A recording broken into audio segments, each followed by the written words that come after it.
I would just say build a better deck. Wah, wah, wah.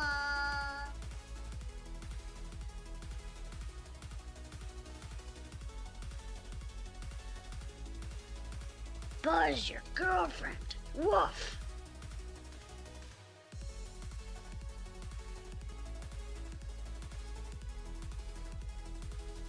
Wow.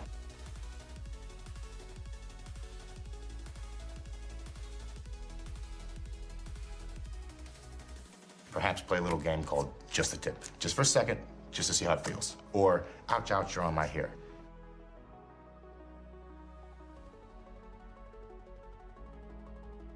Hello, boobies.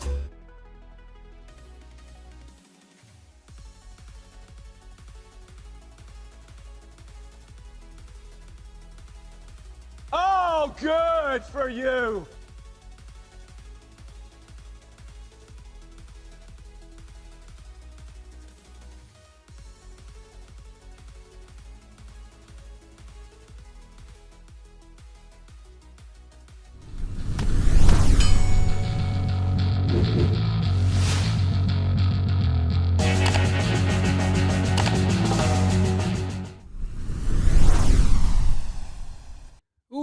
Welcome to the CommanderSmiths.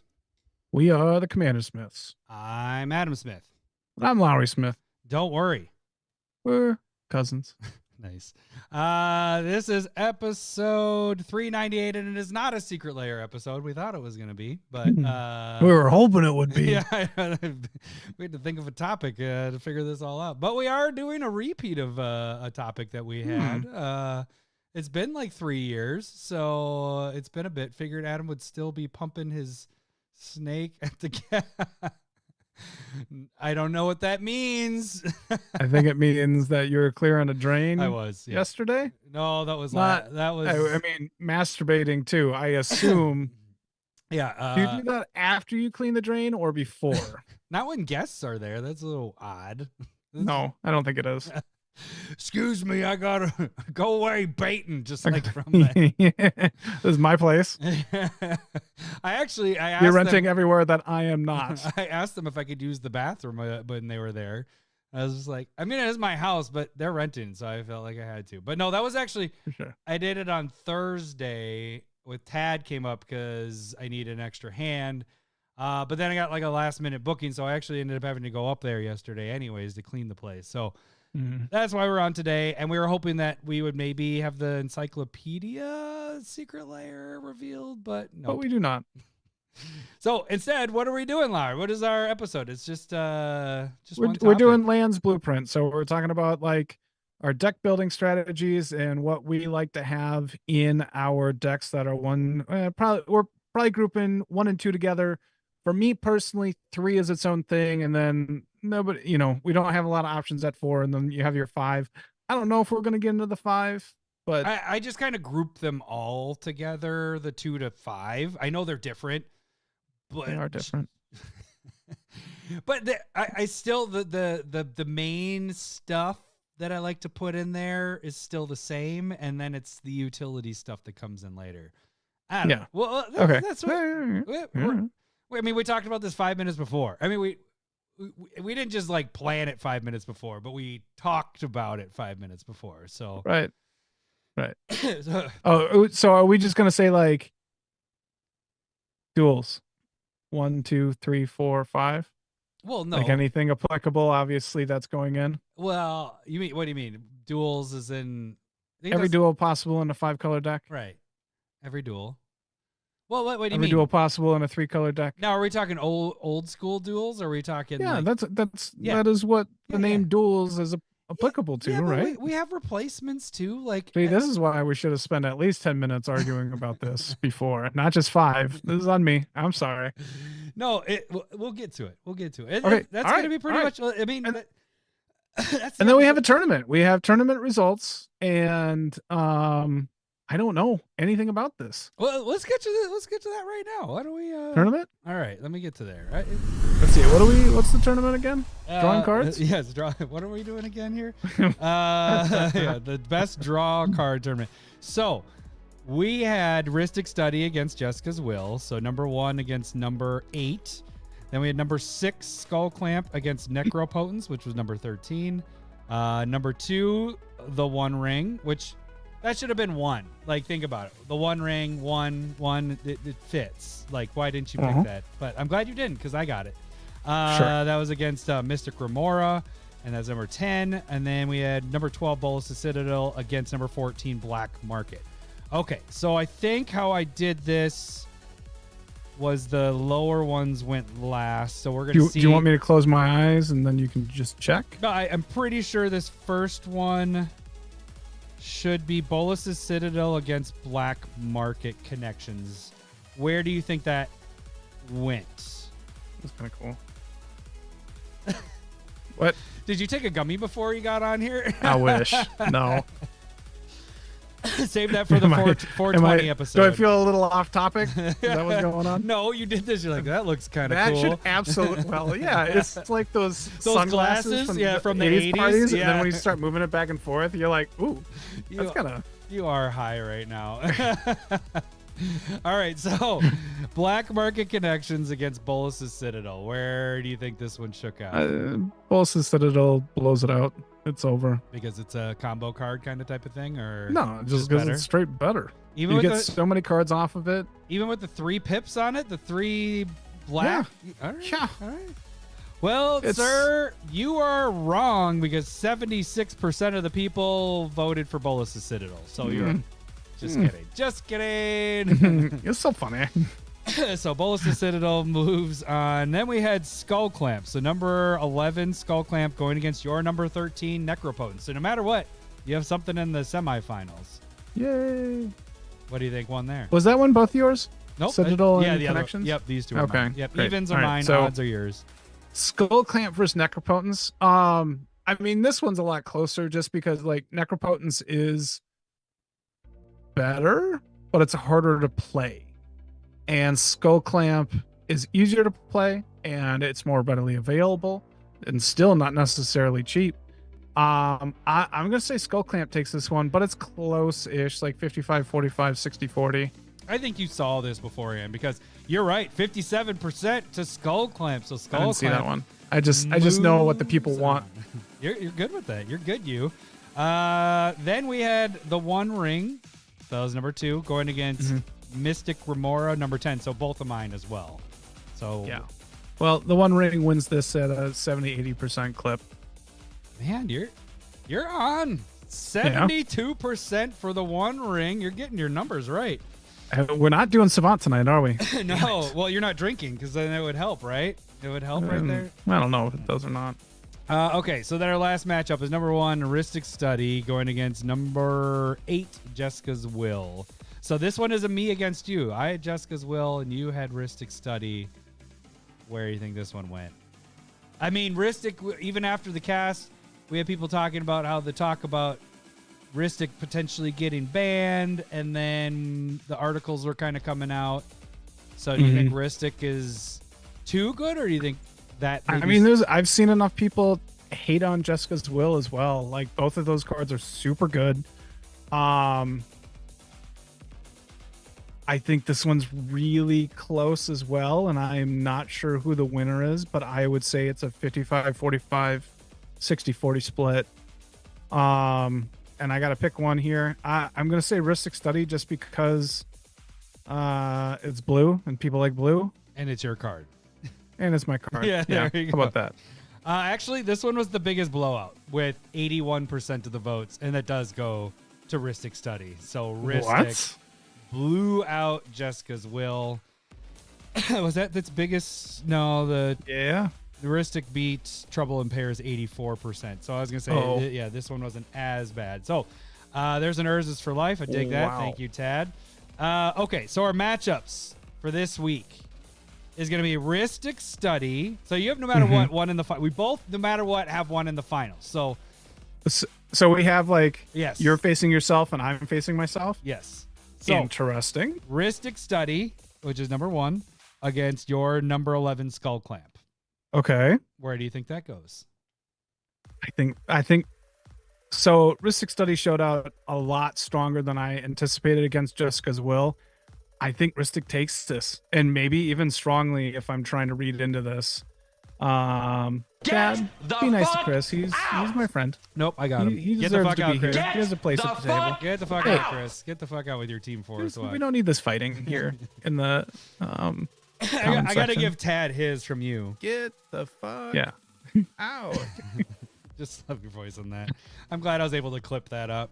Yeah. No, it's, I don't know if I've said this before, but it definitely like felt like my is it Michael Cera? Yes. That, like, yeah, I can see what you're saying. I was like channeling Michael Cera there, obviously. Okay, so you're going with Ristic Study to move on to the finals. I kind of agree with you on that one. And then the other side, we have the One Ring going against Bolus's Citadel. Mm-hmm. What, you gonna pick one? The One Ring.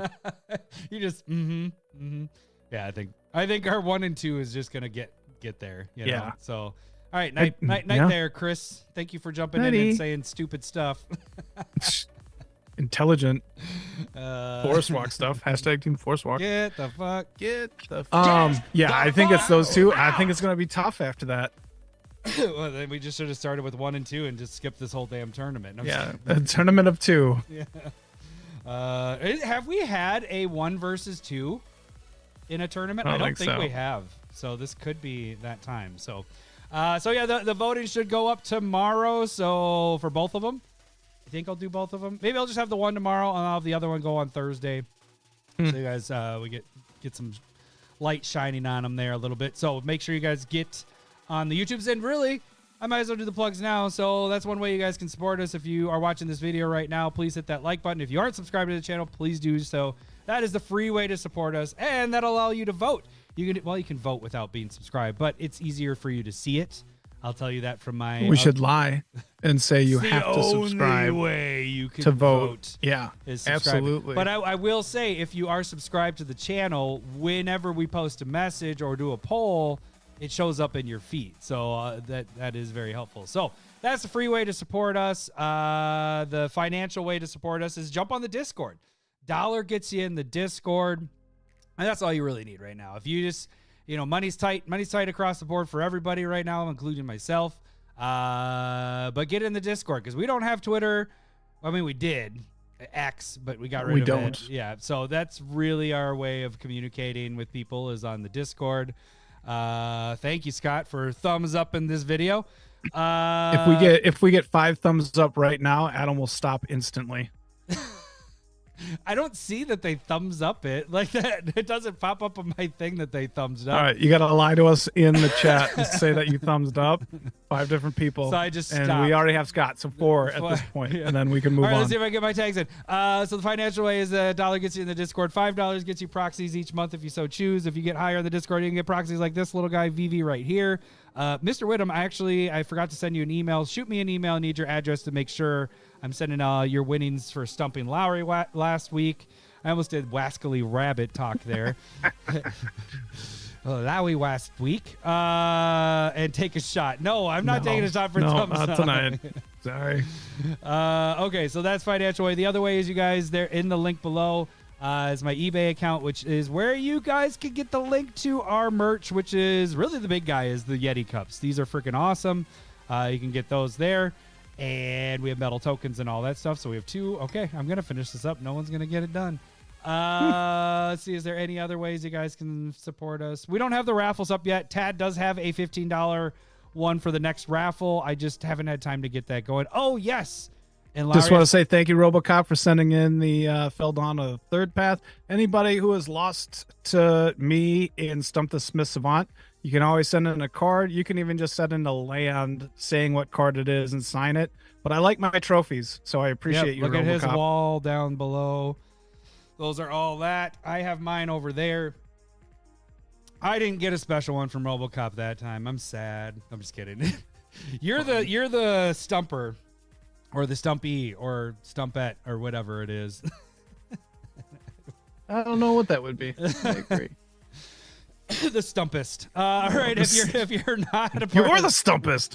if you're not a part of the Discord and you want to communicate with us, the best way is, well, really on YouTube. So there's another YouTube plug. Just jump on YouTube there. But you got to email us at CommanderSmiths@gmail.com. Okay, that's all out of the way. Should we just kind of get to this? What does that say? Dumpy? Diumpy? Is that supposed to be Stumpy? Diumpy? I think he's talking about you. That's it's like saying a dumpy. Yeah, it's a Stumpy Dumpy. All right, Maybe so, a yummy dumpy. I don't know. So we did do this. I gotta turn the music down a little bit. It's blasted in my ears. I know you can't hear it, but it's just right there. Stumpy. That's what you are. The Stumpy. I think that's what he meant, but then he had the D and then there's a D and a Y in there. Right. Just fucking fat fingers mashing the board. It's in the computer. I know, I get it. People can't read my text messages anyway. And they're just like, what the I always have to like. It's better than your handwriting, man. Like, at least you have, like, I can read that over your handwriting. That's not true. No, How about, it's just like Dr. Cursive. You Calm write down. notes to yourself and then you don't even know what you wrote. Rarely. It does happen. I'll admit that. But you write so nice. I guarantee you use like a sparkle pen, Lisa Frank. Well, so you write like a girl. I do. I use a Harry Potter pen for the podcast. How come you don't write like a dyslexic Avada person Kedavra. like the rest of the family? Huh? Well, why don't I what? Try so hard to look like you can read. I don't like it. I've spent all my time in writing instead of reading. Oh. Ready. All right. So you can write Gandalf scrolls. Is there anything we want to talk about? We got Halloween coming up. We can probably just get right into the episode, right? That's a good point. We did a haunted house thing with family stuff. That was. How did Little Lau like going down in the haunted house? He didn't talk about it. I didn't. All right. He did better than Beck. Beck wouldn't even go down there. Right. He's not into scary stuff, and I'm okay with that. He's a you in little form, basically. Right? Yeah. Yeah. I'm okay with that. Did you go in the haunted house? No. I don't like scary stuff. We went to Valley Scare on Lowry's birthday. How was that? That's the first time I've ever been to Valley Scare. I mean, we've lived in this damn state for 40 some years and I've never been to Valley Scare, and it's actually pretty good. I don't think it's been going on for 40 years. No, but it's been going on for at least 20 or 30 because I remember it going when I was like a teenager. I thought maybe I'm wrong there, but it's been going for a long time. It's kind of cool because it's 6 different haunted houses, and the lines actually go pretty damn quick for how busy it was there because the roller coasters and everything. If people that don't know what Valley Fair is, it's kind of like a Six Flags, but it's Minnesota's Six Flags in a way.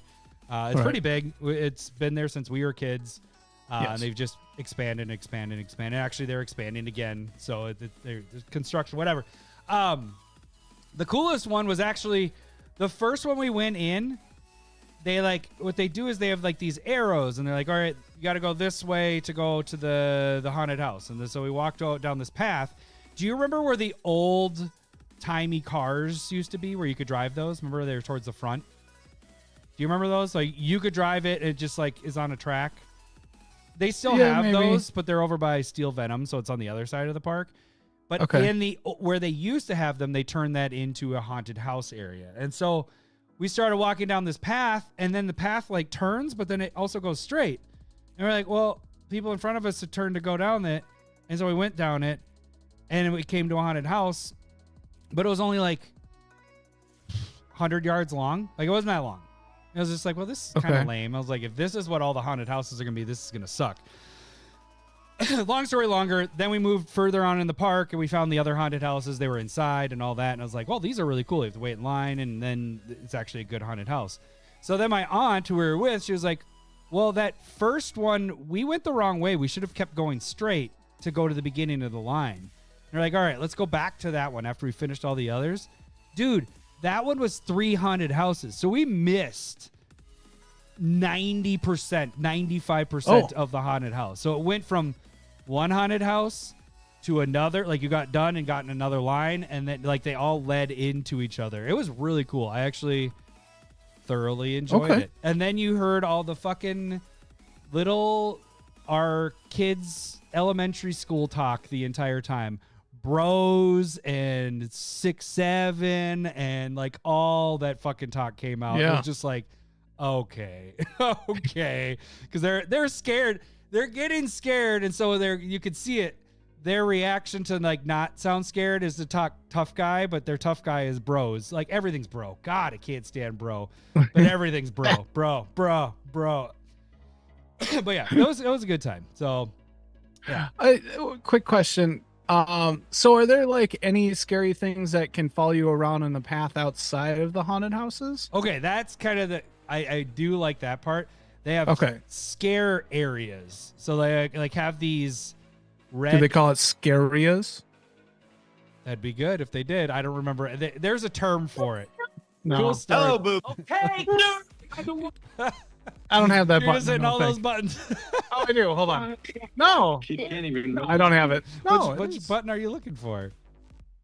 Maybe it is cool. No. Cool story, bro. No. I don't have it. It's the womp womp. That was. Oh, you want? Oh, that was actually going for. Wah, wah, wah. Yeah. So they have these like red lights, and they're like called scare zones or something like that. And the one that was really cool was the clown scare zone. So they had probably 20 clowns in there, and it was a good stretch. Like, have you been to Valley Fair recently? No. Okay, well, I'm an adult. So, in, I've gained enough weight that I don't feel like safe within. So roller coaster stuff in that area, they had fog machines going, so you couldn't really see, and it's like part of the actual park. So it was kind of cool. And then they were hidden behind stuff, and then they chase you and all that. Now, people that don't want to be scared wear a light up badge. So if you have that, they can't mess with you. So yeah, they had a couple scare areas, and then they're like, I think there was only 2. Okay, I think because like I've had tenants that dressed up as clowns and also did the makeup for people that worked there, and so but this is like 15 years ago at this point. It was well maybe done. 10. I was impressed. I was impressed. Not by that first haunted house. The first tenant one. Nick. Oh, your tenant. You know him and a couple of others from that crew. Fog bubbles. Mr. Whittem said, I saw fog bubbles for the first time. My mind was blown. Oh, yeah, those are cool, actually. Because those are really cool. They pop the. Yeah, so those are pretty sweet. The wedding I went to a few weeks ago had those as well. That's pretty sweet. Yeah, so they were cool. Part of it was the lines were really long for the rides. So, like Wild Thing, Excalibur wasn't open, but Renegade, those actually had huge ass lines. The haunted houses had long lines, but they moved really quick because they're not having to wait for a roller coaster. They're just kind of throwing people in there. So, but yeah, each haunted house is very different. And then we also started It with the boys. That was gross. That was interesting. No thanks. For the first time, Zeke, we've been like gradually stepping up the game, and at one point Zeke's like, I don't like this. This makes me feel uncomfortable. Absolutely. Yeah. No, I remember when it was like on TV when we were a kid. Oh, well, we're watching the new ones. The new ones. Even, right. Yeah, but this is one of those traumatic events of like, I snuck downstairs and like the stairway was mostly covered, but then you can peek around the corner when you're still on the stairs and like watch the TV from when at my house with my mom, and basically watch the first scene of the clown pulling the kid into the gutter, and then just being like, what the fuck is this? When I'm like in like first grade, I'm like, this is horrific. What are we doing? Why are people watching this, dude? And then I get caught and yelled at, like, God damn. The upgraded version of that, the updated, I should say, is Pennywise's mouth just opens and rips the kid's arm off, and he's on the ground with the stump, just not even a stump, it's just gone, blood going everywhere, and then he gets pulled in. So like The old one is very much PG compared to the new one. The new one's bloody. Yeah. So, Gross. And the funny thing is, we have to show them the second one. We just haven't had time because we got back from that haunted house thing for the family late and all that. The show started this weekend. So now it's like the prequel to it. And everything I've been seeing and like scrolling past it fast because I've been watching it is like they upped the game even more. Like from the movies, it's completely bloody, gory, all that stuff. So we might have to give that one a watch before we watch it with the boys because it is right there. For Zeke, it's right there. Drake was totally fine. Zeke was like, I'm not sure about this one. So we'll see how that goes. But yeah.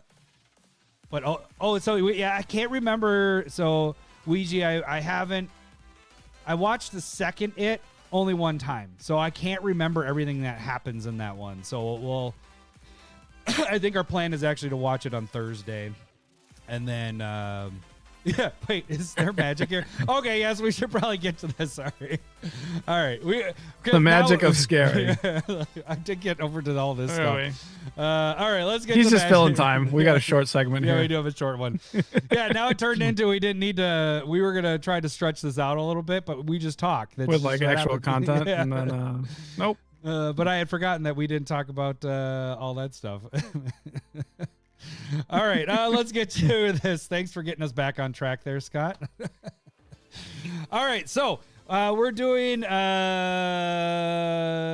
going to talk about the basically, I'm going to be honest with you. There's a lot of lands that are, to me, I don't use them. They're garbage to me. I mean, I get it. They're cheap.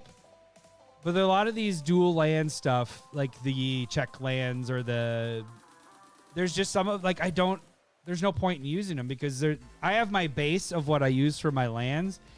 And the other part of it is we recommend you use proxies. So once you own the card, proxy it up. So like surveil lands, every 2 to 5 color deck, surveil lands go on my deck. Dual lands, all that stuff. So I guess, how do we want to structure this?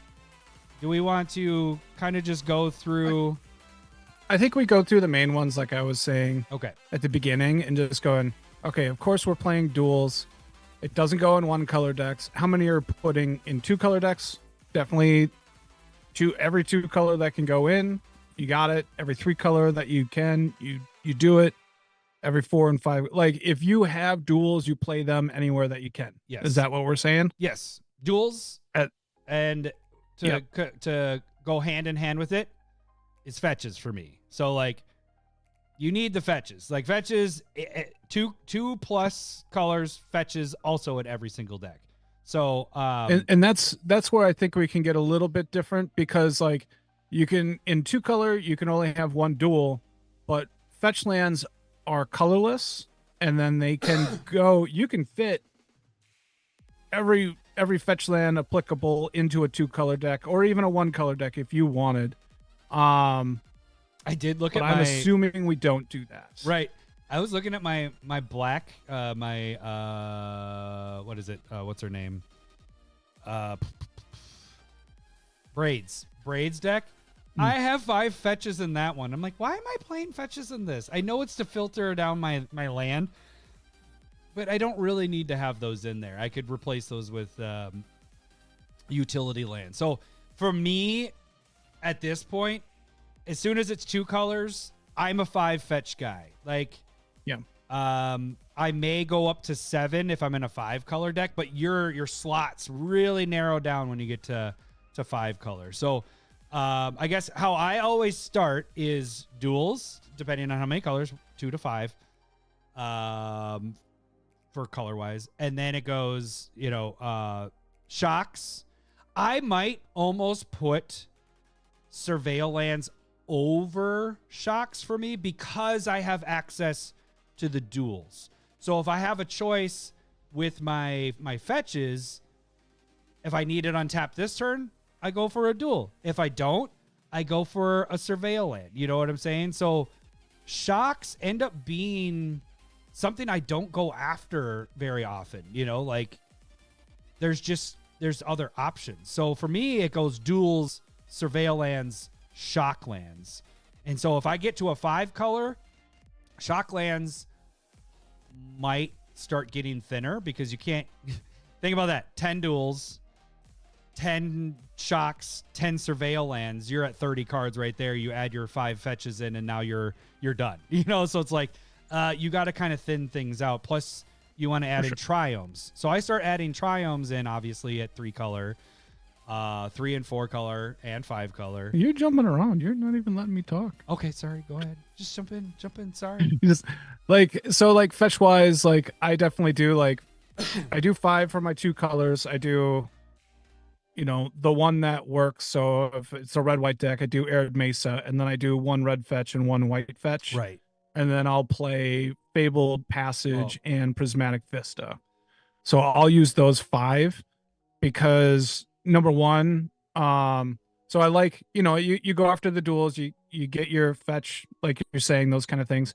But also I play the 2 to make sure that I'm getting my basics, because sometimes you get burned and sometimes it's just nice to get that 1 color. Also, like you're saying, I like the making less, like, you know, or what is it called? Deck thinning. Yeah. I like shuffling for certain, you know, if you're able to scry and look at the top and you just want one of those cards, or if you're Sensei's Divining Topping, or you're trying to Bolus a Citadel and cast a bunch of stuff off the top and you're like, that's not going to work, fetch it away, go find something else. Like there's a lot of uses of just playing with the top of your deck, Augur of Autumn. And so those are reasons why I like to have at least 5 and 2 color. But actually right now, when I go up to 3 color, I'm only playing 4 fetches. Really? And so I'm doing the 3 on color fetches, and then I run the new landscapes for Modern Horizon 3. And so they come into play and they can tap for a colorless, or you can tap them and they'll go get a red, white, or a blue, like, or just like a 3 color combination, and all 10 of them are out. Or you can pay a red, a white, and a blue and cycle it. And it's a tap sack, right? Yeah, tap sack for the basic land into play. And so, but like I'm liking those because again, it's one of the going and making sure that I go and get a basic. But it is kind of nice having it come in and give me a colorless when I don't need to go and fetch right away, and they're still useful. And then also I found from probably the last 3 years when like Quinn and Renshai have been working on me, and I've lowered my land count from like 36 down to 34 pretty consistently. I was going lower, like 33, 32. And I found that I was getting land screwed a lot more. So mana screwed. And so I think 34 is good there, but also it doesn't make me feel like I need to run as many fetches for that deck thinning. And so if you're running more lands, I think it is probably important to run more fetches to just make sure that you're consistently getting your lands, but also not getting flooded later on in the game. So my only clap back on that is when you start to get into like 3, 4, and 5 color, is I feel like that's more important to get a fetch in your opening hands or in the first couple turns, because you want to, depending on what your hand is, you want to get the right land into play. And so that's why I still stick with the 5 and sometimes move up a little bit, because I feel like I want a fetch in my opening hand just to make sure that my stuff is balanced, you know? So yeah, I haven't found that it's too far off. I will say this too, because of surveil lands, I like my turn 1 play on a fetch to get a surveil land, because it feels like I'm doing more. You know, I'm looking at my top card. Yeah. Oh, that's not going to help me this game, or right now, boom, throw it in the graveyard. Oh, you know, it just feels like card advantage on turn. It feels like I'm doing something instead of just being like, absolutely, turn 1, play, pass, whatever, go. So for me, it's funny because you were always the one that was like fetches, very high on fetches. Not saying you aren't, but you're saying you're bringing yours down, where I didn't play fetches for the longest time. And now I've played fetches, and now I feel like I'm playing more, like I'm playing it way more. But how many lands are you running in a deck, though? Do you feel like you have a consistent number that you're trying to hit? 35, 36. So you are like running. I think if I'm running at that 36 more often, like I used to be, I'd be happy with my 5. But dropping those 2 lands, I feel like I still like if I'm deck thinning, I still want to hit my lands later on. And with less lands in the deck, I'm less likely to, even though we're talking 1 or 2 lands, like it was feeling like I was mana screwing myself more often than not. Yeah. And then I just, it's just these small tweaks and just the feelings of how the deck is flowing and feeling. And that's kind of where I'm at. Cause I really am hitting 34 and I have been doing that for like probably a year or 2 at this point. And I do feel like when I'm in my 3 colors, I'm happy with the 4 fetches at this point. And you're probably going to say something and now it's going to fuck up everything. And that's how it works. But no, I think it's going to be, I think 4 or 5 is right. Yeah. You could go more. I probably wouldn't go less. No. Well, like I said, surveil lands have changed. Yeah, Mr. Wyndham, I would run more. Like, I don't know how many fetches you are, but I'd definitely be running 5, if not maybe a little bit more. Yeah, with 37, 38 lands is what he's saying. Mr. Wyndham, we do. Yeah. Okay, so we do have. We don't all draw 10. So we do this. This is kind of a Commander Smith thing when we're at my house or Lowry's house, or Guys Weekend or whatever, or SmithCon, which is coming up. That's another reason to join the Discord because you can go to SmithCon. Just saying, especially if you're local, it's very easy. Anyways, what we do is when you start, whoever's first draws 8, whoever's second draws 9, third draws 9, last person draws 10. Then you go down to 7. So it's the London draw rule, scry rule, or London whatever rule it is. But then you go down to 7. You put those cards either on the London Mulligan. That's right. You put those on the bottom or shuffle it in. Either way, it doesn't matter. But that's how we give an advantage to the last player because there is a big advantage of going first. Now, if you're at number 2's house, he has everybody draw 10. So that's his thing that he does at his house.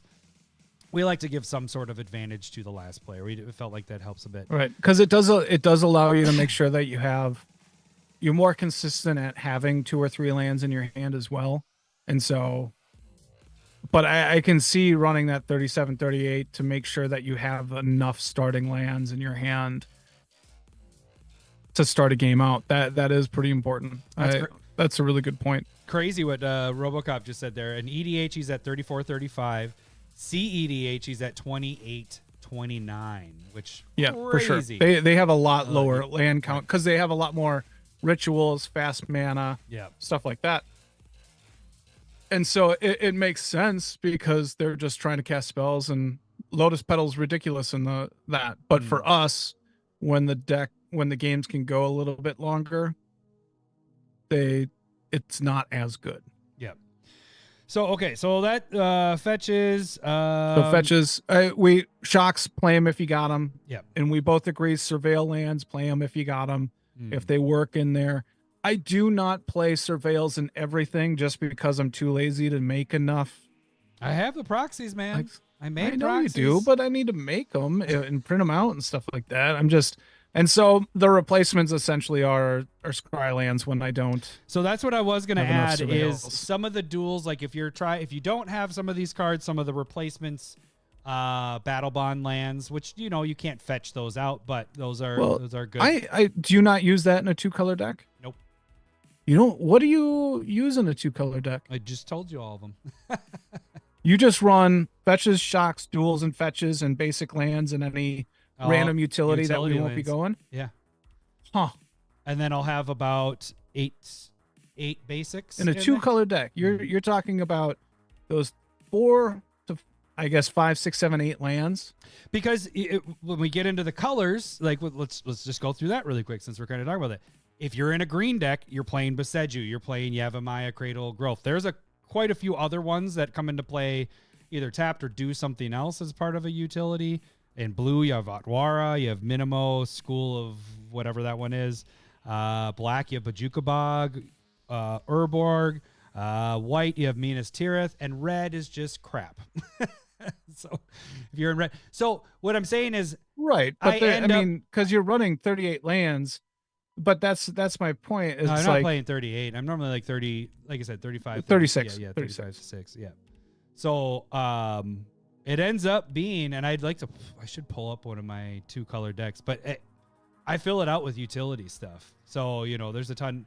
You put in Command Tower, you put in Reliquary Tower, Plaza of Heroes, Ancient Tomb, Urza Saga, Field of the Dead, War Room.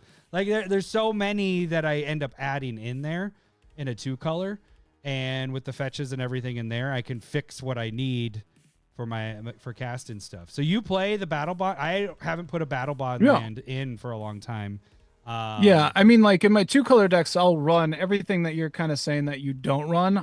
I will run. So like, I'll run most anything that's 2-color fetchable. So like, the bicycle lands. Which ones are the bicycle lands? I don't even know. They're the battle for Zendikar lands that come into play tapped unless you have 2 basics. Oh yeah, see, I don't like. I'll run, the cycle lands that'll come into play tapped that are fetchable.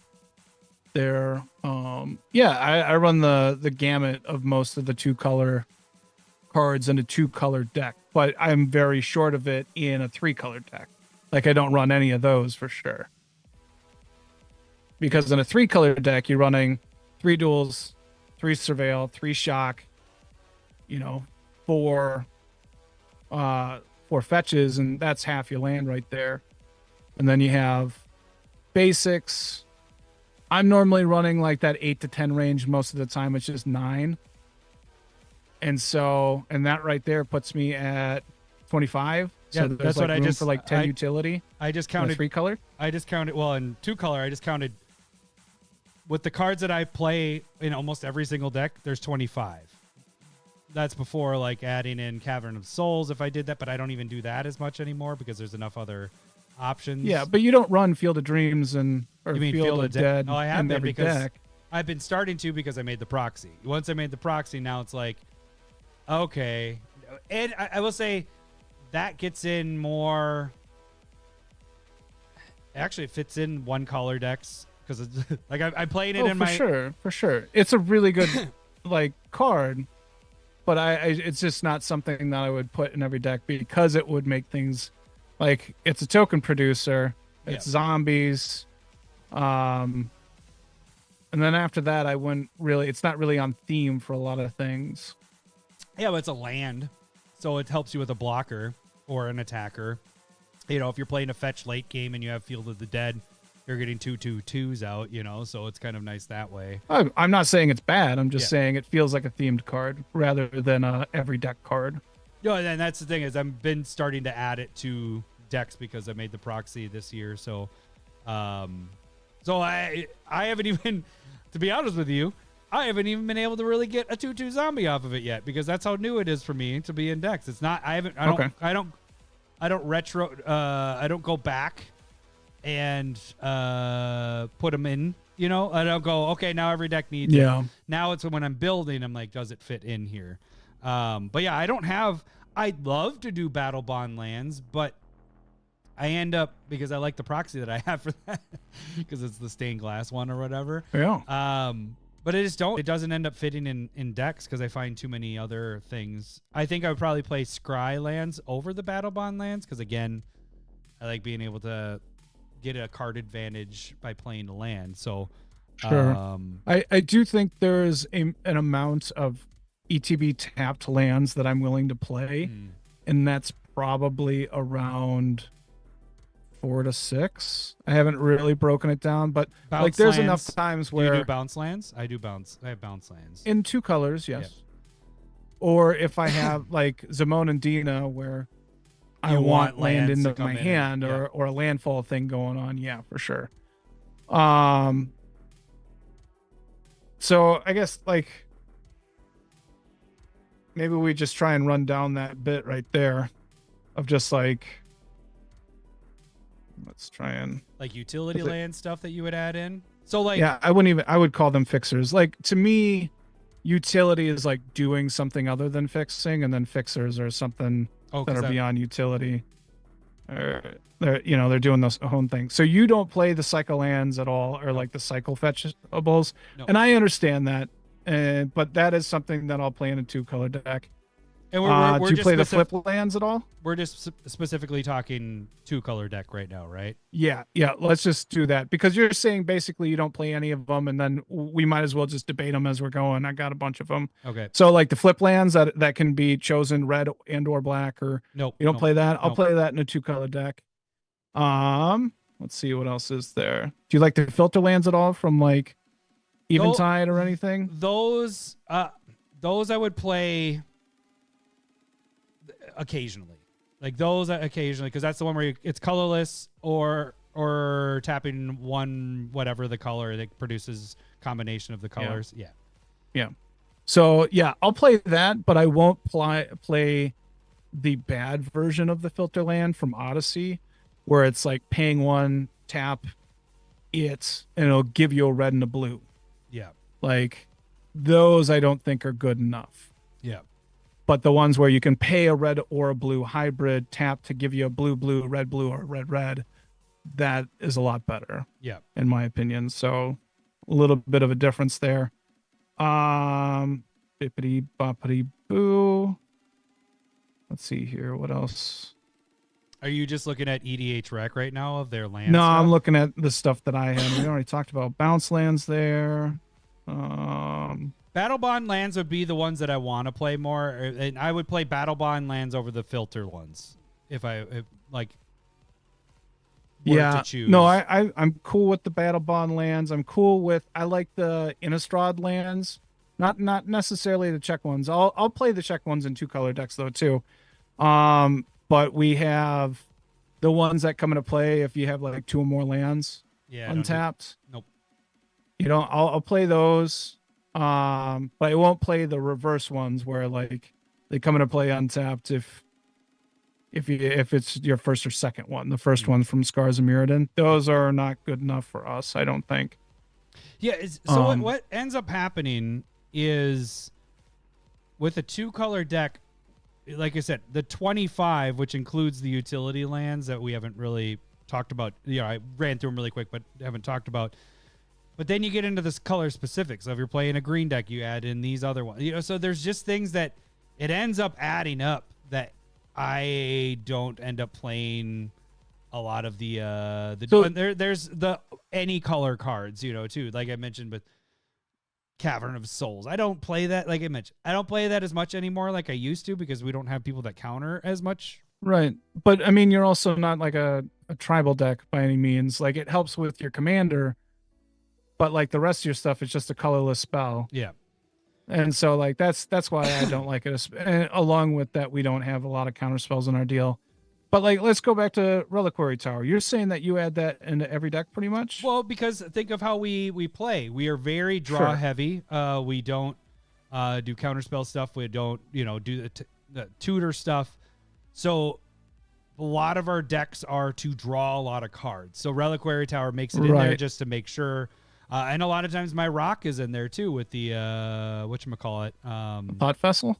Yeah, Thought Vessel will end up getting in there, or the D&D one where it gives you a color, does the same thing. Yeah, the 3-mana one. See, and then I would say that I only play those in decks that are truly dedicated to drawing, like a Niv Mizzet deck or something where like I absolutely know I'm going to overdraw. Because most of the time I feel like a colorless isn't necessarily worth the slot, because I will, if I'm drawing too much, I'm probably winning anyway. Like I'd rather just like discard and go, like I'm fine going down to the 7. Okay. Like there just isn't much that makes me feel like I'd rather do that over like different types of utility. So here's where I'll get back to you on that is, again, why the fetches to me are so important, because that sets up the mana I need, the color I need for what I have in my hand. So by the time I get to turn 4 or 5, I should be able to cast anything in my hand. Colorless is fine then. Now I just need utility. I don't need the extra color, because I have set myself up with Mana Rocks, with ramping, with Mana Dorks, with fetches and Surveil lands.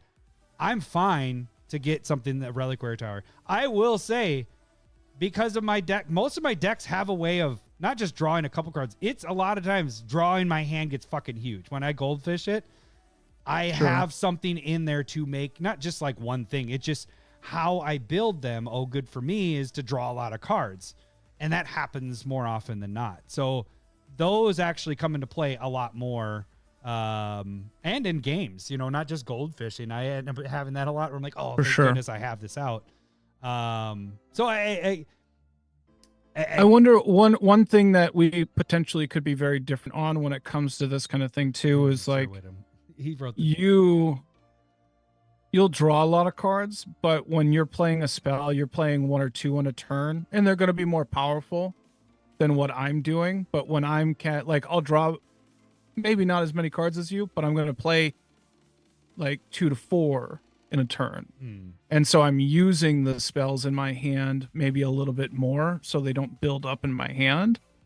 And so that, and I, again, not saying one way is better than the other than you win more games. Oh yeah. But that could be the reason why there's a difference in what lands we're using here. Because again, if I'm playing more spells, I'm going to need to see more pips. I need to use more pips. So like if you're playing 2 spells that are in the 3 to 5 range, you're likely only going to need 3 to 4 pips. And if I'm playing 4 spells on a turn, you're going to need I for sure need 4, if not 5 or 6 pips. Yeah. So that's how I can kind of see the difference there. And again, I do draw, like how you have talked about how my turns go sometimes. We're like, what is Larry doing over there? I'm going da da da da da da da, and then that's my turn type thing. I'm also not holding onto cards in my hand. Like I don't play a lot of instant speed, protection, or removal. Like I just play my hand, and then I go, all right, you're good to go. So again, play style and probably how our decks are being built probably are showing the difference in how we want to be using like colorless mana and mana. Like I'll have to probably be more conscious of where you're like at the end of the game looking at your deck or like how many lands you have come out. I do feel like you're probably running more basics than me too. Yeah, probably. I mean, basics, like I mentioned, 4 in a 2 color. When I go to 3, it goes to 3 for each color. I don't think I have even a 4 color like 9. Yep. And then 5 color for sure, 2 of each color. Like that is a for sure. So I'm 10 at 5 color. I don't think I have a 4 color deck, but if I had a 4 color deck, it'd probably be 3 as well. So that'd be a 12er right there. So that'd probably be my high end. Or it might be 2 actually on that. 2 might be 8 for that one because of the color fixing I want with everything else. Treasure Vault RoboCop, we loved that card. I love that card, and I end up it goes in a deck and I'll play it and I never use the treasure part of it. Like you never use it. Like it sucks. The card sucks. I thought I was going to use a lot more. I think because of the double X part. That's the part that's a little tough for sure for Treasure Vault. You're more basic. Not say that. 2. So yeah, I don't think we're maybe too far off on the basic part though. Like because if I'm 3 color, I start off with 3, 6, 9. Like 3 apiece, but I'm willing to drop it down to 6. Oh, really? 2 on that? Yeah, it just depends on. I will tell you this: my Spider-Man deck has 4. Yeah, well, but that's a colorless deck, right? Yeah, so it's like I'm not fetching for anything. Everything, it's all utility lands, just across the board. Which surprisingly, if you're not worried about color, there's a lot of good cards out there that, you know, the ones that like they're colorless or you tap 1 and gives you a color. Those are actually they've made a lot of them that have Surveil on it or Scry when they come into play, and they don't come into play tapped. I'm like, these are fucking awesome. Yeah, pretty good. Yeah. Well, not bad at all. Yeah, I dig it. agree. But yeah, okay. For a So colorless deck. yeah, for a colorless deck. So, I mean, obviously we're running triomes in the 3-color decks. yeah. We both agree on that, right? Yep. And I think with my 5-color decks, I have like 4 or 5 of them at this point. I don't play all 10 of them when it comes to the triomes. I will play all 10 duels. I will play my fetches, and then I think I have all 10. I don't even think I think I might have all 10 shocks in some of those. Surveil lands have made their way to kind of infiltrate that part. But as for triomes, I think I'm playing 5, maybe. I'd have to look at that. I know Tom Bombadil has almost all of them in there, but the other 5-color decks don't. Yeah, I would almost say like I wouldn't run if I was running the mana base that I want in a 5-color. Most of the time I'm just like scrounging together because I don't want to put all those resources into a 5-color deck. But I would say, you know, the easy thing is 10 duels, 10 fetches, 10 shocks, 10 surveil, 10 fetches. And then you can maybe figure out. You would do 10 fetches in a 5-color? Yeah, fuck yeah, man. Really? Yeah. Yeah. I thought you were just saying you wouldn't go higher than 5. No, that's my base. I mean, in a 5-color deck, hell yeah, just fetch away. Do you Shit, yeah. Do you have a 5-color deck? No, I haven't for a while. I'm just fucking going all out. I don't think I've had a 5-color since surveils have existed. So I think that's all I build is fucking 5-color at this point. So like probably 2 basics per, and then 2 basics some utility, whatever's on. I don't know. Fuck it. Who cares? Nobody builds 5-color. I do. I like that cat or the what's his name, Harry Styles in the. I do. Oh yeah. All right. What are some... one that we both like? Ancient Tomb. Yeah. That is something that we like, and especially more like. It's been interesting with the Dockside ban, where just like all these cards were. I didn't before, play it was Ancient like, Tomb before. I don't need them. I got Dockside. Now that Dockside's gone, it's like this card, this card, this card. It just like broadens what you're playing with. And Ancient Tomb is one of those cards. Yep. Right. Yep. That it started to for go me in goes in every every deck. 1 and 2-color deck. Yep. And unless it's artifact really heavy, I don't put it in 3. I might put it at 3. I still might, but yeah, at 5, it's not making the cut in 5. And if I played a 4, it wouldn't make it there either. Even with my land base, like if I'm going with what I rarely make 1 color, and I rarely make any 4 or 5, and so like I do try and make land bases feel a little bit different between 2-color and 3-color as well. And so that's just one of those decisions of like Ancient Tomb I want down there. Are you just doing that like, on purpose to make them feel different, or that that's your, you know what I'm saying? Like, are you it's not a bad deal either way. It does make things different, but it's not the only reason. Like I was saying, like with my 3-color decks, if I'm going to play 4 or 5, like I feel like I want more color control rather than ramp at that point. Like I'll probably just be fine on ramp in other aspects. Okay, so I know this is on the thumbnail, but surprisingly, Plaza of Heroes I always forget about.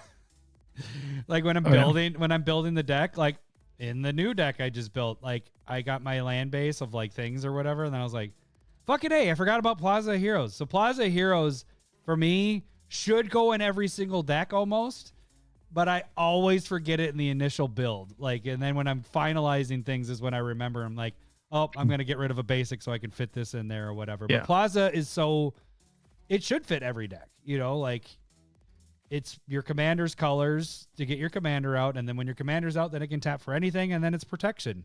And I have used the protection part of it, you know? So Plaza is one of the top cards I would add in there. Ancient Tomb, like you mentioned. One I use almost in every deck that you don't is Urza's Saga. Right. I kind of figured you'd say that. Get the fuck out. I do end up putting that in most decks. Cool little thing with it that I haven't done much of at all, but because you're always just like, well, you're getting rid of Urza, you're getting rid of a land to go get a Sensei's or a Soul Ring and all that stuff, and you can float that land. But you can also go get an artifact land if you have that, put that in your deck if you want to put it in a certain color, because that is an artifact and it would come into play. So you technically, if you're worried about your losing land, you can just go get an artifact land if that's what you're... No, you can't. Why? Because it has to be 0 or 1 mana casting cost for Urza Saga. Is it? But I thought it was 0. Lands don't have a casting cost. So it's 0. You can get it. No, it's not 0. Okay, so that's it maybe does why not have a casting that's cost. maybe why I never went and got that. I put artifacts. But that's what I was saying just recently. I was like, why haven't I been going to get artifact lands for this one? Because it's under it's under 1 or 0. But yeah, it is. It does say 0 or 1. It isn't 1 or less, and it doesn't have a casting cost. Now I want to pull it up. Now why am I just like trying to go off my head, and so people can see because this? You think the card is the bee's knees. It is the bee's knees, and it's not. And it's about to be in the next secret it's lair. Mid knees. It's my like. Ass. Oh yeah, it does say cost of 0 or 1. Fuck. So it does have to be in there. Well, whatever. You go get a soul ring. No, the thing that I did learn this year from Ramsey, thank you, Ramsey, is that the tapping the 1 mana to float it goes through that first main phase, because this is already after you've drawn, because that's how the sagas work. So before it's sacrificed, you can float that 1 mana. So really, you're getting a mana advantage, and you're getting a soul ring. Don't give me that squinty eye crap. Or if it's late game, you're getting your Sensei's top. But anyways, I use Urza Saga. Flea's knees. But yeah, Urza Saga book now probably goes in every single deck of mine. So that's another utility land that hits mine. Don't that. You know what? I do have it in decks. I have like 16, 18 decks right now, and it's probably in about 4 or 5 of them. Yeah, like I have it in my Nixthia deck that likes enchantments, so that goes into the graveyard. I can bring it back. It's really nice in that regard. I have been playing a lot of artifact decks lately, and this generally will go into an artifact deck going, and it's more there for the tokens. I don't really care for whatever you can tutor for, but I like making those constructs. So yeah, the funny thing is I rarely do the construct stuff. No, I think you're doing it wrong. Totally don't use those as much. But yeah, so Urza Saga. We already talked about Field of the Dead. War Room. There is a question there. Would you adjust your mana base to power down your deck? I think that's a solid one. I don't know who that's from though. Ansel. Yeah, Ansel. Would you adjust the mana base to power down? We've talked about that before. We've already done that with the tutors and the counterspell stuff, but it is a way you could power down a deck is play tap lands. Like, and then that puts you a turn behind on your tap land. So you could, it's just mana for me is just, I want it to be smooth. And that's why I have my what I use so that I'm not hindering myself a turn or two. Like, but it is a way. Yes. The long and short of it is you could play worse lands and cheaper lands. They won't cost as much, money wise. And it will slow your deck down. It'll take it down a turn or two. If you're just, maybe you're coming out too strong with your group and all that. But for me, mana, like it's your base, man. It's just to make sure that your stuff flows right. Like the tapped stuff is what makes decks clunky. That's one of the things that can make a deck very, very clunky. And so that's why I'm very cut in my ways of like, I like this, and this, and this is what I use in every single deck. What about you? What do you think? Would you adjust your mana base? You know what? If I was going to power down my deck, it wouldn't be in the land base for the same reasons that you're saying. Like, I still want to do a thing and I want it to be smooth. If I was going to power down my deck, I'd go after those game changers, make sure you're cutting those, I would make sure that your ramp package is maybe a little bit slower versus your land Yeah. being slower. So like if you want to power down your deck, I'd go after Soul Ring. I'd go after how many one drop, don't have your Lotus Petals, don't have your Llanowar Elves, don't have your Bop. Make it a 2 or 3 in your ramp so that goes a little bit slower versus like getting lands. Like if you need a land and then you draw a tap land, it sucks. It's such a feel bad. And that's no matter where you are in the game. Beginning of Right. the game, middle of the game, late game. Like that just screws you. Like, Yep. So I would say don't power down the land base. Power down in other spots. That's a very good point. I like that. Yeah, and he said specifically in some if someone in your group doesn't have the power so having a dual land does not make it so that my decks are so much more powerful than everybody else's. Like it just makes it so that they just go smoother. Like you can use other cards. Yes, you can't go and fetch a duel and put it into play, but you can play the battle bond lands. You can play these other lands that are still be quite good. Right. It's still very good. You don't need to. My pet peeve is not pet peeve, just my advice to people that are looking to advance their overall flow of the deck is start with your mana base. Mana? Why did I say that? Mana base. Jesus Christ. Mana. Start with your mana base and just get rid of the clunkiness. Like that helps your deck just flow so much better. And again, we're at this point now. We have secret layers. We have all these things. We have all these versions of cards. If you own the card, proxy it. Don't go buy. You have a surveil land. Don't buy a surveil land for every single one of your decks. Get the 10 surveil lands and then start proxying it. And if you want to know where to get proxies, you can either just print it from Google or you can join our Discord because we make proxies. We have all these proxies that you guys can get. I mean, if the persons in the group don't have power collection, like there's a huge difference between like a new player, and I think we've kind of had this discussion before in the past to where it's like it doesn't matter how bad you make your deck for a new player, you're going to stomp them if you are a veteran for the most part, if they're building their own deck. Now, if they're playing a precon that is working well and they've been making better and better precons, that's a little bit of a different story. But a better player is almost always going to be a first-year player because they don't know what they're doing. Like, they don't know their decks well enough. They don't know the cards well enough. They don't know threat assessment. They don't know anything. And so it's okay to drop down, but also I would just say borrow their decks. Like, because you're still going to stomp them and they're still going to get pissed if they're getting pissed, if they're that type of person. If you're just trying to make things a little bit like you're going to have to pull your punches. Like, and maybe that is purposely making the land drops worse, but also like just don't remove their stuff or don't counterspell it, or, those are all also very viable options for newer players. Yeah. And if they don't have a powered collection, but they're well versed in what they're doing, they're probably going to be fine. Mr. Whittam has some advice. I just say build a better deck. I would just say build a better deck. God, who said that? Somebody said that. That was such a that's a dickhead. So, yeah.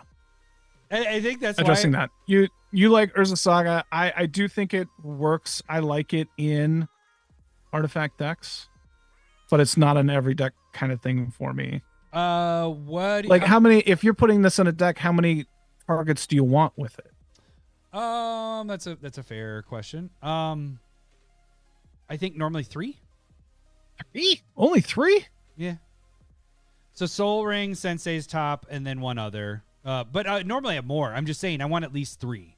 Like if I only have 2, there's a chance that Urza Saga goes off and I have those already out. So I want 3. I feel like that. I think that's also likely with 3, but that's okay. I haven't had a problem with it before. So and so I'm not if that's how you want to address it, but I think if you're playing against somebody that isn't powered, like I'd take out the powerful cards. And I don't think that's necessarily the land base. I think that's your Craterhoof Behemoths. I think that's your Jessica's Will. I think that's your Torment, Hail of Torment, or Torment of Hailfire. Yeah. I think it's those kind of cards that put people out that don't have the powerful cards, not the land base. You're going back to Ansel's question, is what you were saying? Yeah. Okay. Yeah. But yeah, no, back to the Urza's stuff really quick. Like the 3, I as long as I have the 3 in there, but it's normally more. There's enough mono rock stuff or whatever that I might add in there.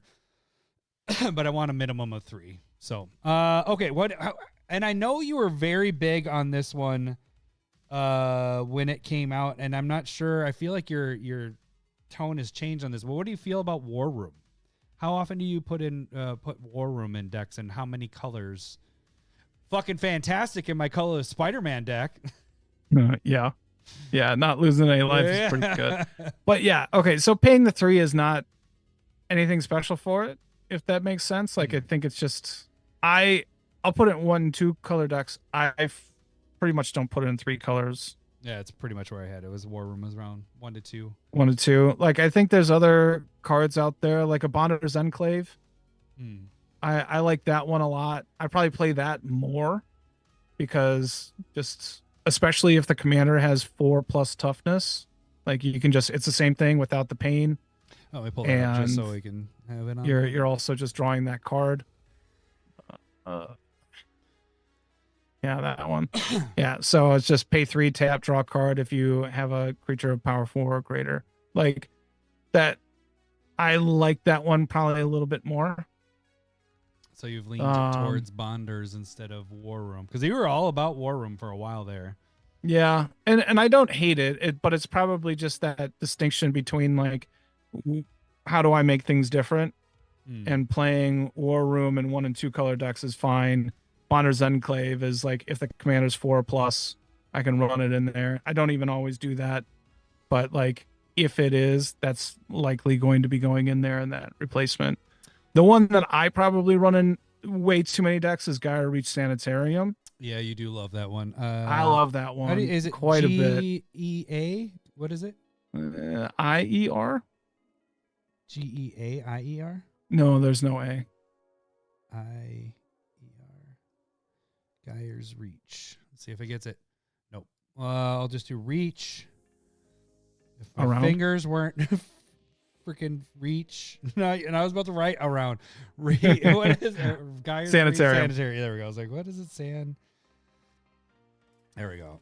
Yeah, so it's tap 2, tap it. Each player draws a card, then discards a card. No, it's probably the same argument as like Shizo one or whatever. Not Shizo. The one where everybody just draws a card. I think I have it in here too. It's in my Spider-Man deck. Are they both in there? No, I did not have Gaia Reach in there because I didn't want the discard part. Oh, my phone is dying. Great. All right. Give me a second. Or is it Mika Koro. Mika Koro. Yeah, I was like, it's Mika. Something. Center of the Sea. You know what? So like, I personally like Gaia Reach Sanitarium because so Mika Koro is pay 2, tap it. Each player draws a card. And the difference with Sanitarium is everybody has to discard a card as well. So if you do it when somebody doesn't have cards in their hand, they're just discarding. Right. So it's not necessarily like Sanitarium isn't having everybody draw a card. It's everybody gets to draw a card, but they don't go up a card. So they get better selection a little bit. But also it just it's cheaper than Bonner's Enclave or War Room. Also, it works a lot better with like Smothering Tithe, with Waste Not, with Bone Miser, with like I like playing from the graveyard a lot more. Also, probably another reason why I don't like Reliquary nearly as much is because normally I have something to work with in the graveyard as well. Like to have it but I like Gaia Reach Sanitarium just because it's 3 mana instead of 4 mana to see more cards. Yep. And it is a little bit of a downside. Like it sucks if you're down to like 1 card that you want to keep in your hand, then it just doesn't work for you. Like you'll still probably just look at a card and dump it. But I I have really enjoyed this card for a long time at this point. Yep. And Russ got me a foil version. I appreciate that. From Stump. Well, it was a Stump one, so I earned it, I guess. But I appreciate it. And yeah, this is one that I definitely go to. Yep. Yeah, there's one of your babies there. You don't play both of them then? You just only play Gaia Reach? No, I don't really play Mikokoro a lot. Just because that part of people do go up a card. Yeah, I can see that. I know you don't like this one, but it is one of the top ones, and it is one that I put in a lot of decks when it matters with my commander. But I do play Rogue's Passage quite a bit. And I will say that it has won games, but it doesn't always. It's just you're tapping for, at the very least, you're tapping for a land. But you do always have that option of getting your commander through.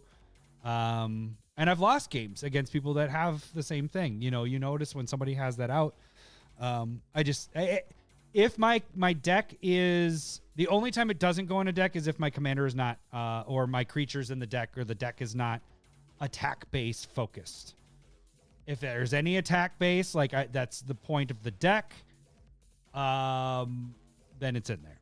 I'm trying to think of a deck that I don't use it in. Every deck.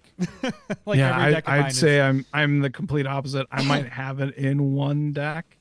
Yeah. But I don't think I have it in anything right now. I think I had it in Gauntzy when I wanted to, I had to do damage to people.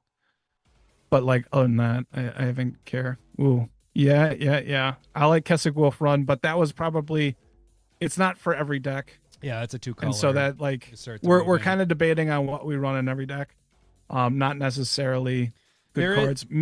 I think there is a utility land discussion in the future. Yeah, we have it written down as going through all the ones. I do want to get, and Keswick Wolf Run's there. In a second, I do want to get in the color specific ones, just monocolor, just the ones that if you're in these colors, there's one. What about Command Beacon? Let me pull that one up really quick. Now, Command Beacon, for the longest time was so expensive because it was in the special set to get it originally. What was it first in? It wasn't in was it Command? It wasn't Commander Legends was the first printing, was it? Oh, was it? What is No, this? it was Commander right there. There, yep. So 2015 Commander. Do you play this one much? No. I don't either. And I feel like I should. I feel like this is for the utility land one. Well, when we do that discussion. Yeah. I would just say let's go with ones that we definitely put in a ton of decks right now. The thing is I feel like it should, because at the very least it's tapping for one colorless. But if your commander is getting killed all the time, this is a nice way to get it so that you can get your commander in your hand and play it for its a normal cost. So I don't know. I have it on my list, and it really goes in when I know that there's a commander that's going to be targeted or is very high CMC, I guess is where I get it with that. Is if it's a 5-6 CMC commander, then this is more likely to go in, because I'm like, well, if my commander dies once or twice, holy shit, I'm never casting it again. But if I have this in the deck, it can help it. But we can do that in a different date. Color, is there other utility lands that you would put? I mean, not colorless. I don't know. I'd have to, because I can go into the colors and we can kind of go through that really quick if you want. Let me see here. I'll add this in. Nykthos Shrine, Nykthos Shrine to whatever it is. That one I put into 1 to 2 color decks. So that one will go, if I'm in a 1-color deck or a 2-color deck, that's popping in there. So that's one I just want to. Which one? Nykthos Shrine to. Oh, yeah. The one colorless one that I wish that I played more of, because I need more copies of it, but Witch's Clinic. Oh, that's funny you said that. Well, I need to make a proxy of it, because did you see what the price is on that? I just had to buy it. For I don't know what it is currently, but it's always been a little bit more than I want to just have more than just the one from the pre-con that I bought. Yeah. So target. No, that was one that was. But target commander gains lifelink until end of turn for 2 mana. There are so many, $6, $7. Yeah. But there are so many commanders that I love having lifelink. It's a big reason why I like Basilisk Caller or Shadow Spirit. just super cheap, being able to give my commander lifelink is awesome. Yeah. So I just had putting to buy on a this. Raghost, Treebeard, I'm putting together Eshki right now. Like, so many cards, so many commanders are awesome with lifelink. And so I like this one. I just don't have enough copies to really put in a lot of decks. This might be a proxy that needs to be made here soon, because I would like that.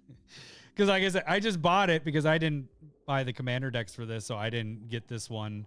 And I have it in the Spider-Man deck because Spider-Man's getting huge with the counters, and I'm like, one swing in and it's vigilance with the commander, so it's like, all right, swing in, get my life, get the pump and all that stuff. But yeah, if you have any commanders that are attack base, this is for sure something. Or being able to do damage by themselves, that's another way to use this one.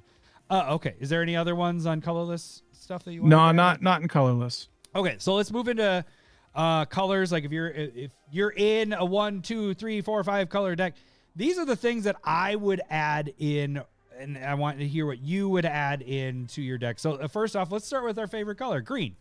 An automatic add is Boseiju. Like, that should be the top of the list. For those that don't, you should know what Boseiju does.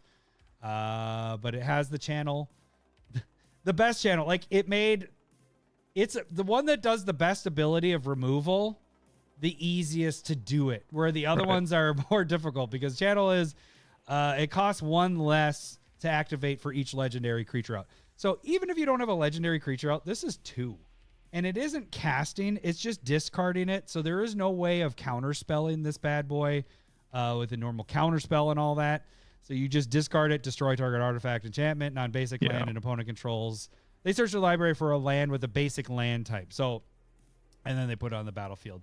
This is just excellent removal. Like, if you're in green, you have to have this in your deck. Even if you're a 5-color deck, this should be one of those utility lands that makes it in there. The other one is, of course, both of us have to have one of our cards on there. Hashtag. Yavimaya, Cradle of Growth. And I will add in for black when we get there. You do the same thing for Urborg. But Yavimaya, if you're in a 1-color deck, maybe not so much. But I would say 2, 3, 4, 5 color deck. This is your considered one of, I wouldn't say considered one of your basics, but I would probably, let's say I'm running 3, 3, 3, and 3. Yavimaya might be one of the cards where I'm like, okay, well, I'm going to knock my forest down to 2, and this is my other forest. Yes, it's not a basic, but this is turning everything into forest. So it's really helping your mana fixing there. And so I do play Yavimaya. See, I will admit, I play this card. I admitted that I played Urza Saga as well. I don't know if we just made everybody on each side mad at us. Like, what do you mean you play Urza Saga, Lowry? Yeah. So Yavimaya, if it's green and not mono green, it's in my deck. So it's just good. Same with Urborg.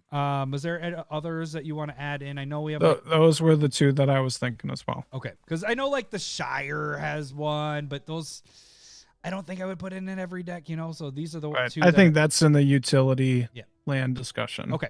Let's move down to blue, staying along the same lines of the channel cards.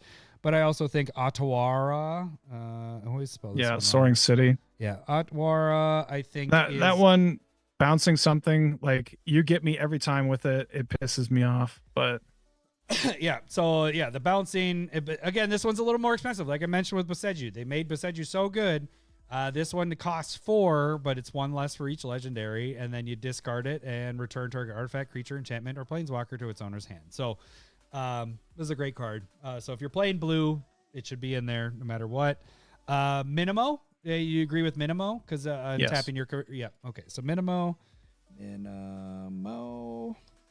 I'm sorry I didn't do all the cards we were talking about in the beginning, showing the visuals of it. I was just like, everybody knows what these cards are. We were running through it pretty quick. But being able to untap a legendary permanent is good. It's not just your commander, which it is your commander, but permanent, really. It's also the 1 ring.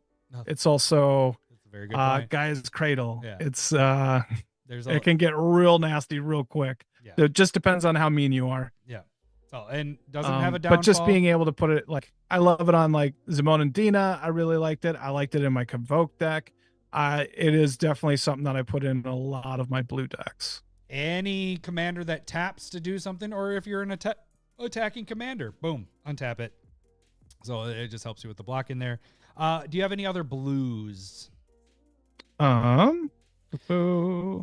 used to play Helmar Depths, but I don't play that one much anymore. That one's looking at the top 3 and reorganizing. One that I've been using more than I thought I was until I started looking through my decks. I have this in like 3 or 4 decks right now. But Cephalid Coliseum. How do you spell Cephalid? CEPHALED. CEPHELED. What is it?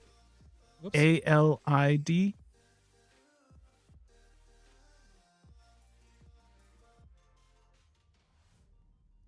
That one right there. Yeah, so it taps for a blue, deals 1 damage to you, and then when it has threshold, you pay a blue, tap, sack it. Target player draws 3 cards, then they discard 3 cards. And so it's like, I really like Faithless Looting or Careful Study, where you're like drawing 2 cards, discarding 2 cards, like really cheap. And the drawing 3 and discarding 3 just feels quite good. So anything that I'm dealing, like, I like it. I liked it in my Niv Mizzet deck because I was really like discard heavy. Like whenever I discard a card, damage to things. I believe it's in Norman Osborn. I have it in Tavol where like I like things in my graveyard and I can bring it back. The card's really good. And I was really thin with it before. Like I've used it a few times in the last 10 years, but specifically within the last year, I put in like 4 decks. I'm like, I really like it. Yeah, I have not used this one before. Yeah. Oboro, I'd say that's utility, not in every type of deck. And so like Cephalid Coliseum might be more like a me thing. Like I like filling up the graveyard maybe a little too much. And so this has just been working in a lot of my decks lately. Are you using the sacrifice thing just to fill up your graveyard, or are you just right away? You see 3 cards. Yeah. Like, and then you just get I do it fired off as soon as I can with the threshold. Like paying, it's essentially 2 mana, draw 3, discard 3. And I guess you're seeing a lot. If you have anything that deals with like anytime you draw a card, things happen, or you draw multiple cards, this would be a way that helps as well. It feels like, it's like conniving. It feels like, it's a good return. It's a really, really good return. The damage doesn't build up super quick. So like my question for you is, does this go in every blue deck that you make? I think, I'm biased in that regard because I think I'm playing from the graveyard too much, or I'm really into discard right now, and I've been into the graveyard for way too long. But like, I've really, since probably, I've probably been into discarding like decks probably the last 2 years. Like Judith was a wheel deck. Zimone and Dina was a looting deck. Niv Mizzet was a looting deck. Osborne is kind of a looting deck. And like they all die as I move on to the next one a little bit. But I've been consistently kind of doing that. And there's another one. So like in the last 3 years, I've probably built like 6 decks that would really like this, and I'm just in the like 3 or 4 right now with it. Is it in every blue deck? No. Is it in more than it should be? Yeah. Hey, as long as you see it. So that's where I'm at with blue. Other than that, I'm probably good. Okay. Black, Bajuka Bog. I don't. Oh no, I'm wrong. Another blue one, Rivendell. Oh, absolutely in every blue deck that I have. I was gonna add that last minute, Rivendell. Yeah, just Blue and a colorless, tap, scry 2. Yeah, it's better than the other one that we got with that came with Castle Lochthwain, because that one's a tap 4 and does its ability. This one comes into play tapped unless you have a legendary creature, but you have your commander, so you always have a legendary. Right. So if you can get that out, and the 2 and tapping it. So for 3, you're scrying 2 is pretty nice. Yep. So I agree with that. Pretty good one. Yep. Bajuka Bog for black. Don't really. Do I need to pull that one up? I don't think you need to, but I don't have that. I have it in one deck, which is an exile deck. So, and to be honest with you, I have it on my list, but I also don't play it as much because it doesn't. It's coming into play tapped. So I'm very focused on my not coming into play tapped unless it does something else. And I guess Bajuka Bog does, but I don't really care unless I'm going against you. I don't care about your graveyard unless you're a graveyard playing deck. You know, I'm like, all right, if you can work something out of your graveyard in a normal deck, not that's purposely playing from the graveyard, go for it. I mean, that's what you're supposed to do. Yeah. So Bajuka Bog is not a high one. I have it on there because it's one of the most played utility lands. Urborg I do play though. Urborg if I'm in a black. I do as well. Black deck if it's more than 2 colors. 2 or more colors, I have Urborg in there. Same reason as Yavimaya. I don't really have much more on black. You could do the mill one and return thing back, but I don't even play that one. The other channel card. Do you have any other black that you would do? You could do the I mean, like, I have some others that I do really like, but I'd probably put those in the utility land discussion. Along with Balagad Recovery or Mystic Sanctuary or Oboro. Like, I think those are Shizo's one that I do really like. Yeah, because it does give you a little bit of evasion in there. Yeah. I like that a lot more than the one that you like. The Rogue's Passage. Yeah, Rogue's Passage. But yeah, this gains fear until end of turn. So it can't be blocked by artifacts or black creatures. So yeah, I do like Shizo. Shizzo. Is that like Lizzo? That's what I should do for a proxy for that one. Just have Lizzo on it. Have just dead Lizzos all over that place. Oh, I guess Death's like, Storehouse. Unless she is the manager there. I don't know.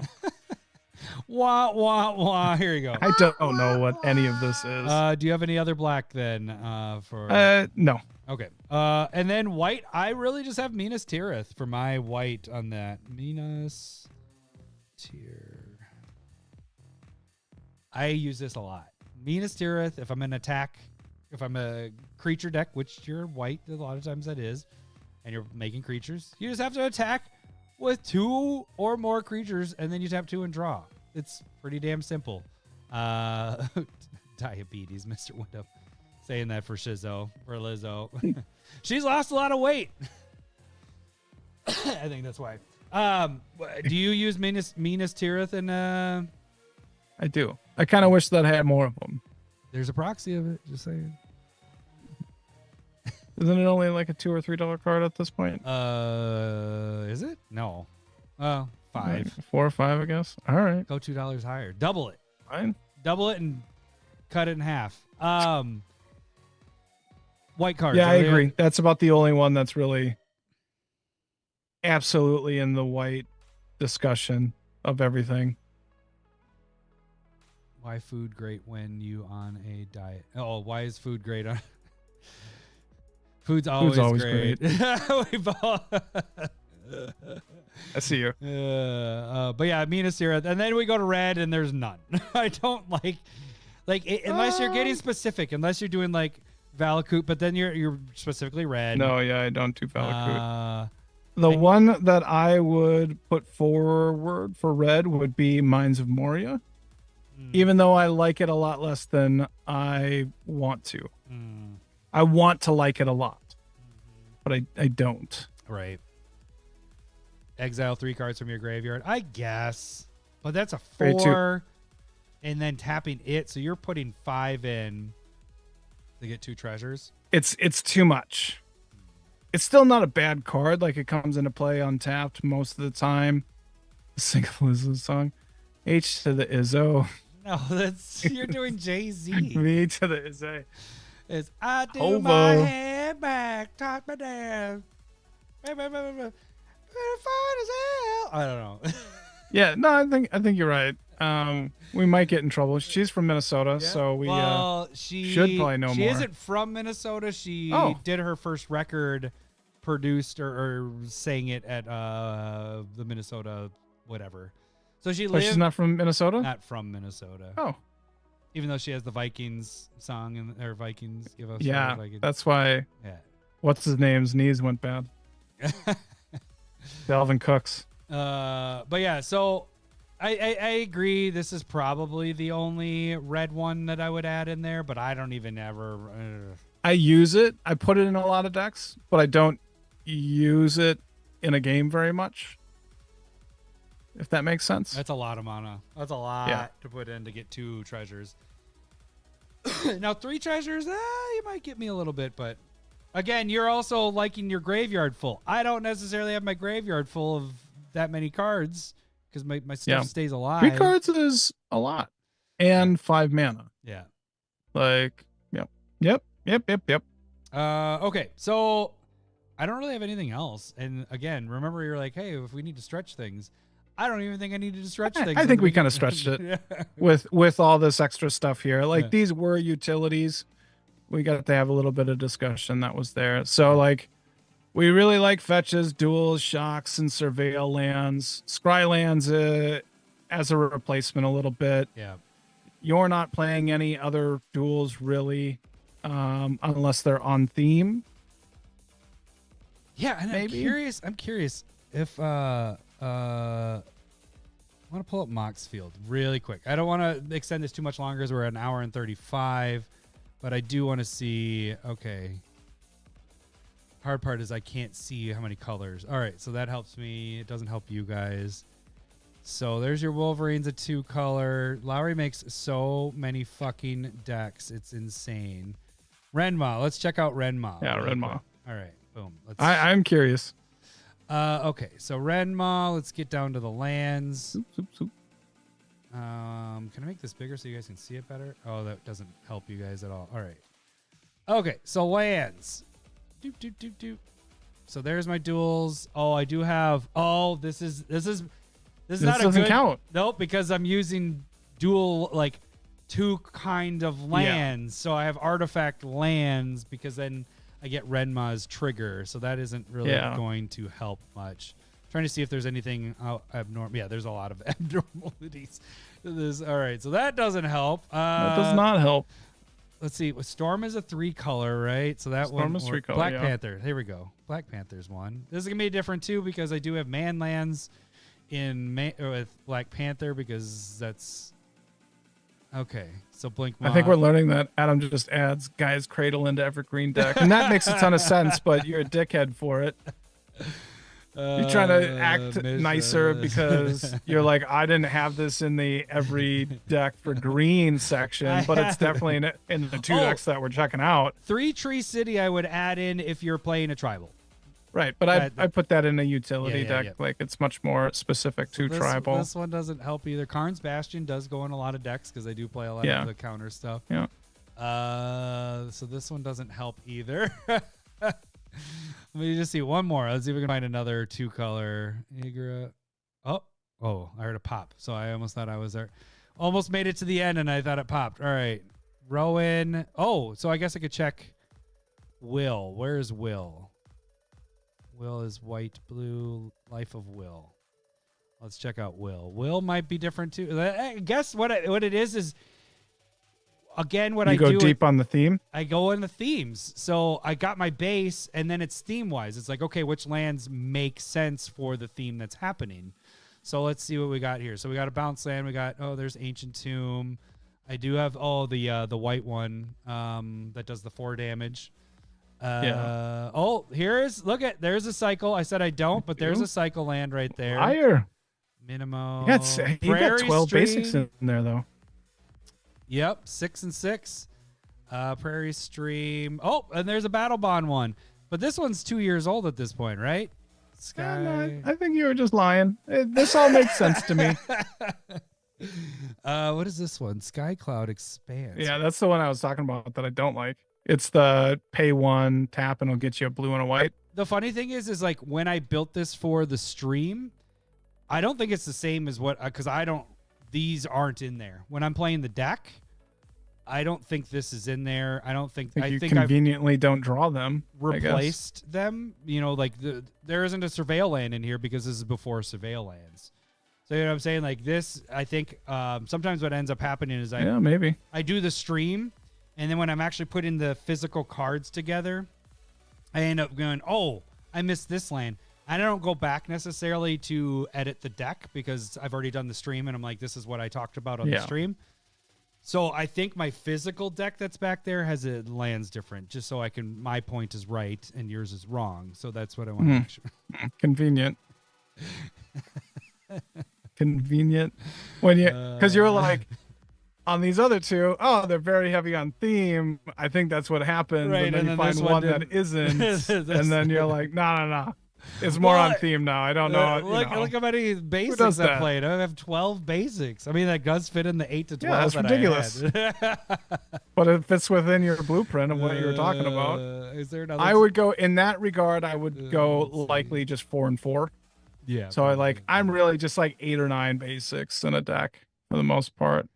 Oh wait, I wonder if my merfolk.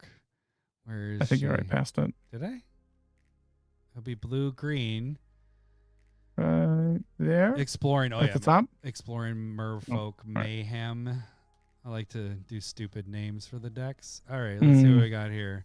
This might be counter. Okay.